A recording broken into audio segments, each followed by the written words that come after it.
এই যে দেখ কত সুন্দর একদম মাটির তৈরি ঘর সাজানোর জিনিসপত্র থেকে শুরু করে আরো বিভিন্ন রকম জিনিসপত্র আছে। তোমরা একে একে সবই দেখবে। আসসালামু আলাইকুম, সবাই তোমরা কেমন আছো? এখানে দেখো বাচ্চাদের খেলনার অপশন, এখানে বিভিন্ন খাবার দাবার নিয়ে লোকেরা বসছে, মানে মেলা, বাঙালির মেলা যেভাবে হয় সেভাবে। এখানে ফুলের বিভিন্ন তোড়ায় তোড়ায় বিভিন্ন রঙের কালারফুল ফুল নিয়ে বসেছে, যেটা দিয়ে তোমরা ঘর সাজাতে পারবে। এই পাশে কিন্তু আমাদের পরিচিত কিছু লোক ছিল, তাদের সাথে কথা বলতে বলতেই লিটারেলি ভিতরে ঢুকে গেছি আমরা।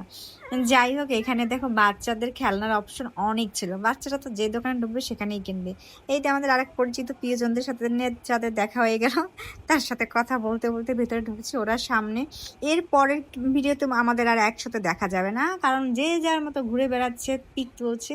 আর দেখো মানে এই স্কুলের স্পেসটা এত বড় ছিল, বড় হওয়ার কারণে দোকানগুলো একদম মানে সুন্দরভাবে সাজানো, আর লোকজন হেঁটে চলেও অনেক শান্তি পাইছে। যাই হোক, আমি এখান থেকে ক্লিপ নিচ্ছিলাম। হরেক রকমের দোকান, কসমেটিক্সের থেকে শুরু করে জুট, পাটের জুট, তারপর ড্রেস, নর্মাল মাটির জিনিসের, খাবারের দোকান, কোনো মানে কোনো কিছুরই কমতি ছিল না।